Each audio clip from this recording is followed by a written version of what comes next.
llegó el momento de establecer comunicación a través de la plataforma Zoom con el economista Wildo González. Wildo, ¿cómo te va? Muchísimas gracias por participar nuevamente de nuestro programa. Hola Eduardo, hola la audiencia y un gusto estar en el programa nuevamente.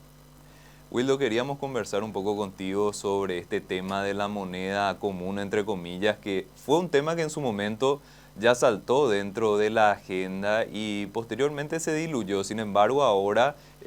saltando desde Itaipú,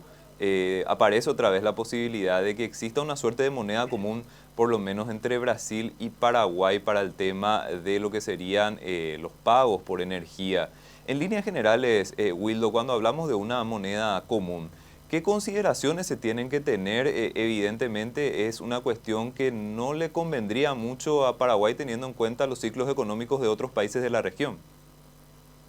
Sí, efectivamente, como estás mencionando, algo que es súper importante para tener una moneda común es primero tener ciclos económicos similares. Y nuestros ciclos no necesariamente coinciden con los ciclos de nuestros socios comerciales, principalmente, que son Argentina y Brasil en este caso. Ahora, la otra cosa también que se requiere para poder tener una moneda común es también tener una especie de concordancia fiscal, o sea, una especie de pacto fiscal y una trayectoria fiscal común. De hecho, eso es algo, por ejemplo, que se hizo en la zona euro para poder establecer la moneda común del euro. Si ustedes, por ejemplo, siguen las noticias relacionadas a la parte de la economía, cómo funciona la zona euro, aparte de la política monetaria que se hace por el Banco Central Europeo, hay una serie de reglas que cada país tiene que ir cumpliendo y eso le entrega como previsibilidad en el fondo a las acciones que pueda tener una economía. Y ahora también el tema también de tener una moneda común, obviamente también le quita grado de libertad a un país. Obviamente el hecho de tener una moneda propia te permite tener una política monetaria independiente y uno puede usar la política monetaria para tratar de suavizar shock externos. En caso de que tengamos una moneda común, en el fondo va a ser como si fuera que tuviéramos un tipo de cambio fijo y eso no nos va a permitir de alguna manera dejar que la moneda se deprecie para absorber los shocks externos o en algunos casos, por ejemplo, que se aprecie en el caso de un escenario internacional súper favorable o que la economía paraguaya esté creciendo por sobre el promedio de sus principales socios comerciales. O sea, no va a lograr que el tipo de cambio absorba eso y se termina apreciando la moneda, ajustando los precios relativos.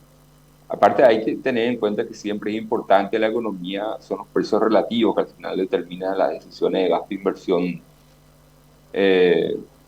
de las familias y empresas. Y obviamente el tipo de cambio es un elemento que determina el precio de algunos bienes, tanto importados principalmente, obviamente, tanto para familias y empresas, y eso, modificar el tipo de cambio va a ser estar evitando que los precios relativos se terminen ajustando a sus niveles óptimos y que la asignación de los recursos en la economía ya deje de ser eficiente. Y eso es un entorno que yo creo que no es favorable para nuestra economía, principalmente porque nosotros necesitamos tener herramientas de política económica flexibles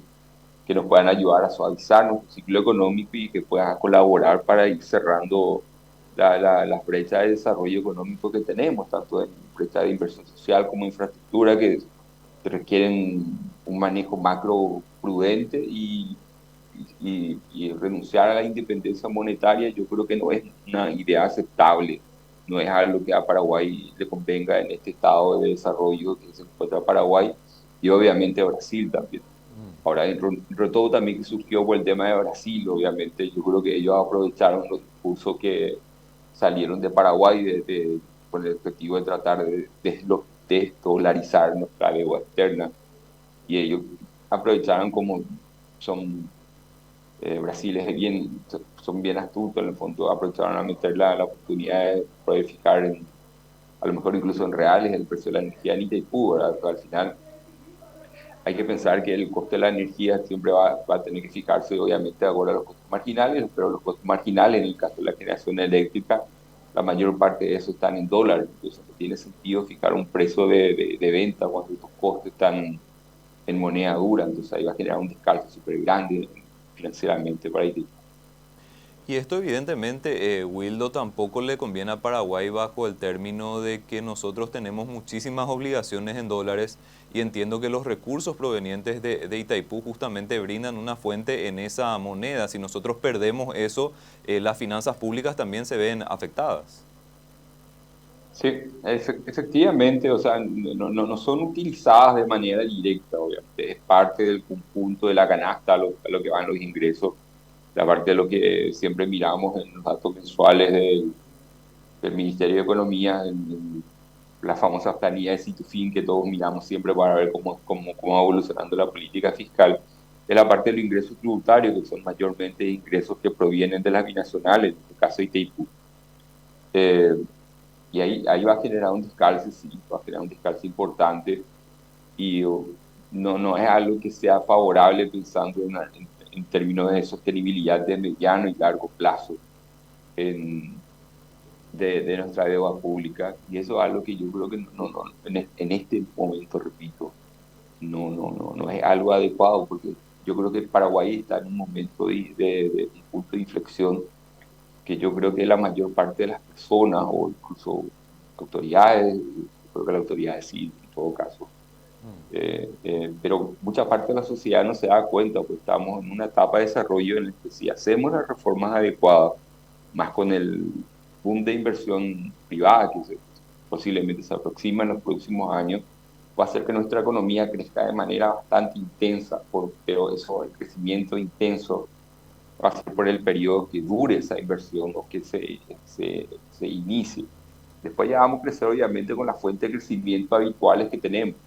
Entonces, lo que nosotros tenemos que hacer es llegar a ese nivel de punto de crecimiento fuerte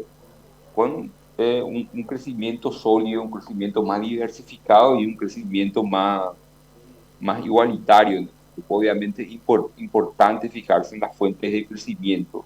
una fuente de crecimiento muy orientada a la parte del sector extractivo, con la parte de recursos naturales, no necesariamente genera los mismos niveles de equidad e igualdad que cuando el crecimiento de la economía viene del PIB no recursos naturales, de industria, construcción, comercio y algunos servicios que son bastante importantes en nuestra generación de valor agregado. Entonces, particularmente yo creo que no es una buena idea y va a ser un problema en todo caso si es que eso termina materializándose. Obviamente es parte de lo que se va a negociar en lo que resta del acuerdo de Itaipú. Es parte de algo que probablemente se va a discutir bastante, es parte del debate con tirilla afloje, pero yo confío que, que nuestro gobierno no va a tomar la mejor decisión posible dentro de las posibilidades,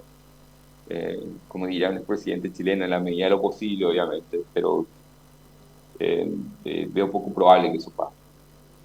Esto es un tema también que tiene un alto componente político, Wildo, en términos de que hay un frente de países que está tratando de salirse de la hegemonía del dólar y bueno, Brasil forma parte también de ese bloque. Probablemente esto tenga mucho que ver con esa iniciativa, pero la conveniencia para Paraguay es evidentemente lo que nosotros tenemos que analizar.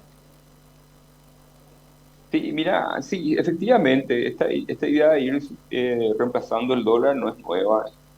muy antigua. De hecho, yo creo que si uno se fija en cada cierto momento, siempre hay como un adversario para la moneda que obviamente está haciendo referencia en el comercio mundial, en el comercio internacional. Pasó eso con la libra, pasó con la peseta, pasamos eso con un montón de monedas. Y obviamente este tipo de cambios no necesariamente cuando se empiezan a reemplazar las monedas, cuando efectivamente las monedas dejan de ser la moneda dominante, es algo que no es muy perceptible en el día a día de la gente, sino que ya después de pasado un tiempo termina siendo eh, aceptado, obviamente. Fíjense que antes de la Segunda Guerra Mundial, la mayor parte del comercio internacional en el comienzo de los 1900 estaba fijado en libras esterlinas. Pues apareció el dólar como moneda de referencia, obviamente. También ligado mucho también con el poderío que tiene Estados Unidos en términos políticos y militares, pero también en términos económicos es indudable el poder que tiene Estados Unidos y que termina siendo el motor de la economía. Ahora, por el tema de la iniciativa, especialmente de los llamados BRICS, que es Brasil, India, Rusia y China, y algunos países que se están sumando, es la idea de tratar de ir teniendo menos reservas en dólares principalmente. Esto después de las sanciones que sufrió Rusia, y obviamente China es una economía bastante importante, grande, obviamente determina mucho el precio de los commodities, y ellos están pensando también en dejar de usar el dólar para empezar a usar otro tipo de moneda o su propia moneda como eh, moneda de reserva. De hecho, también eso hizo que incluso sus propios bancos centrales, en vez de ir a acumular, cuando vean, todos los bancos centrales acumulan reserva de manera endógena. Tu economía va creciendo en términos nominales y uno va acumulando, obviamente, eso es eh, natural. Ahora, las nuevas reservas que ellos van creando, van generando a través de su saldo de comercio exterior, y están empezando a ser depositados, por ejemplo, en oro. Y eso hace que el oro esté en buenos niveles ahora, actualmente, por hasta donde la última información que tengo. Y también están empezando a pensar en crear una canasta de monedas entre esta economía para ir diversificando los niveles de sus reservas. Pero independientemente de eso, el dólar, por lo menos en el corto y en el mediano plazo, va a seguir siendo probablemente la moneda principal del comercio exterior. Hay que fijarse que los precios de exportaciones mayormente se fijan en dólares y los precios de nuestras importaciones están en dólares.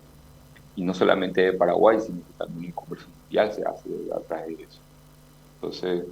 ahora actualmente no hay un peligro real de que el dólar deje de ser la moneda de referencia a nivel internacional, tanto en términos financieros como en el comercio internacional. Puede que en el largo plazo surja alguna moneda. Obviamente el gran candidato a reemplazarle al dólar es el yuan, pero eso va a depender de cuánto China pueda llegar a sostener su crecimiento. Obviamente, eh, a los televidentes habrán escuchado noticias del agotamiento del crecimiento de la economía de la China, que por el mediado de los comienzos de los 2000 hasta un poco de los 2010, era una economía que crecía por sobre el 10%, 15%, y empujaba muchísimo el precio de los commodities. El boom del precio de los commodities fue por la irrupción de China. Pero en el post-COVID y entre otras cosas también, también que están derivados de ciertos calabros financieros que tienen ellos, justamente por el nivel de fijación de precios que tiene su economía, eh, están empezando a tener problemas en generar el crecimiento que tenían antiguamente. Y eso obviamente se pone en duda si China tiene la capacidad de sostener alta tasa de crecimiento por un periodo prolongado, o van a llegar a un estado probablemente como llegó Japón, que en algún momento creció enormemente como crecía China y después se terminó estabilizando, obviamente, los niveles que vemos en Japón, niveles altos, obviamente, pero eh, eh, un crecimiento, un nivel de PIB alto. Ahora, a China le falta y hay que ver quién toma la posta en ese